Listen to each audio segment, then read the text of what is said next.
నా పేరు నాగేశ్వరరావు, జేఏసీ నెల్లూరు.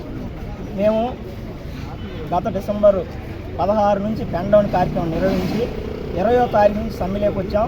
ఈ సమ్మె ఎందుకు చేస్తున్నామంటే గత 3 నెలలుగా వేతనాలు ఇవ్వకుండా ప్రభుత్వం మేము వేతనాలు పెంచమని అడిగిన పాపానికి ఇవ్వాల్సినటువంటి కనీస వేతనాలు కూడా ఇవ్వకుండా మమ్మల్ని ఇబ్బంది పెట్టింది.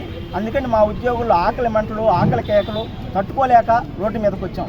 అది కూడా న్యాయబద్ధంగానే ప్రభుత్వాన్ని ముందుగా తెలియజేసి సమ్మె నోటీస్ ఇచ్చి సమ్మెలో పాల్గొంటున్నాం.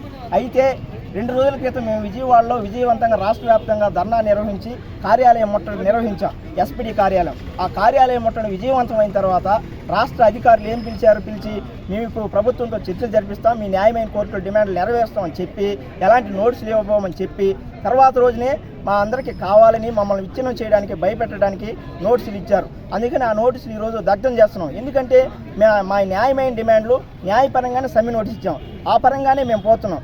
అధికారులకు మేము చెప్పే రిక్వెస్ట్ ఏంటంటే ప్రభుత్వం ఏదైతే చేయాలని కుట్ర పడిందో ఆ కుట్రలో అధికారులు బలి కావద్దు. ఉద్యోగుల పక్షాన ఉద్యోగుల పట్ల ఏది సమస్యలు ఉన్నాయో ఆ నెరవేర్చే క్రమంలో కూడా ఈ శ్రద్ధ వహించండి. నోటీసులు ఇచ్చే క్రమంలో మీరు ఏ శ్రద్ధ వహిస్తున్నారో ఈ మా బాగోగులు చూసే దాంట్లో కూడా శ్రద్ధ వహించండి. ఉదాహరణకు ఒక యజమాని దగ్గర ఒక కూలి పని చేస్తున్నప్పుడు ఆ కూలి పట్ల అన్నీ చేయాల్సినటువంటి యజమాని స్పందించకపోతే ప్రభుత్వం చర్యలు తీసుకుంటుంది. అలాంటిది ప్రభుత్వమే న్యాయం చేయాల్సిన ప్రభుత్వమే మా పట్ల ఇలా అక్రమంగా నోటీసులు ఇవ్వడం, ఇలాంటి చేయడం ఎంతవరకు సబబు అనేది మేము ప్రభుత్వానికి తెలియజేస్తున్నాం. ఇలా కొనసాగితే ఇంకా మేము సమ్మె ఉధృతం చేసి మా న్యాయమైన డిమాండ్లు నెరవేరేంత వరకు ఈ పోరాటం కొనసాగిస్తామని తెలియజేస్తున్నాం.